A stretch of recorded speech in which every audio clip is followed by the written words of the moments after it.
Assalomu alaykum aziz o'quvchilar. Bugun sizlar bilan ingliz tilida yana bir muhim mavzulardan biri pronouns mavzusini o'tamiz.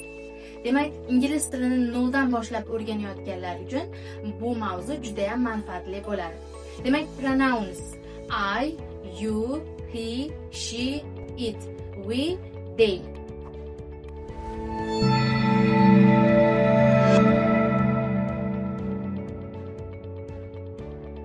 Personal pronouns nima? Personal pronouns bu kishilik olmoshlar. Personal pronouns narsalar yoki odamlar o'rnida keladigan, ishlatiladigan so'zlardir. Misol uchun, Dilrabo is a teacher. She is a teacher. Demak, Dilrabo o'rniga she olmoshini ishlatamiz. Asosiy personal pronouns I, men, you, siz, he, u o'g'il bolaga, she, u qiz bolaga, it, u jonsiz yoki hayvonlarga ishlatiladi. We bizlar, they esa ular. Ular bu ko'pgina odamlar, narsalarga ishlatiladi. Ya'ni ko'plikdagi har qanday narsalarga yoki insonlarga they ishlatamiz. I, men.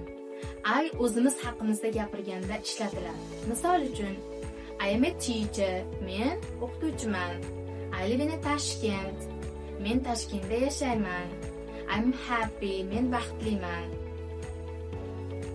You, siz, sen.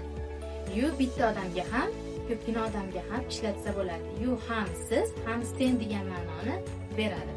You are my student. Sen mening o'quvchimsan. You are kind. Sen mehribonsan. You are my friends.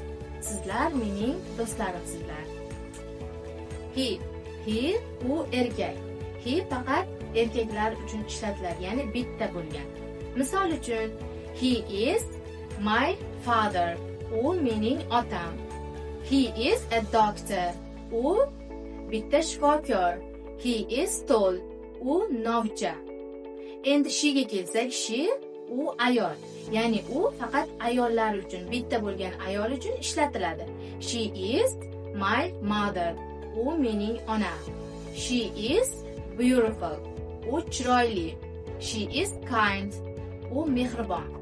Endi itga keladigan bo'lsak, it narsa, buyum va hayvon bitta bo'lgan narsalarga ishlatiladi. Odamlarga ishlatilmaydi. Misol uchun, it is a book. U bitta kitob. It is a cat. U mushuk. It is big. U katta. We ga kelsak, we biz. We o'zimiz va boshqalar haqida birga gapirganda ishlatiladi. Misol uchun, we are students. Biz talabalarmiz. We are great friends. Biz zo'r do'stlarmiz. We live in Uzbekistan. Biz O'zbekistonda yashaymiz. Endi zeyga keladigan bo'lsak, zey ko'pgina narsalar va odamlar uchun ishlatiladi. Masalan, they are flowers. Ular gullar. They are beautiful. Ular chiroyli. They are my friends. Ular mening do'stlarim. Demak, bugungi darsimiz personal pronouns bo'ldi, ya'ni kishilik olmoshlari. O'ylaymanki, bu mavzuni juda yaxshi o'zlashtirib oldingiz. Mashqlarni Roundup 1 kitobidan bajarib boring. Keyingi darslarda ko'rishguncha, xayr.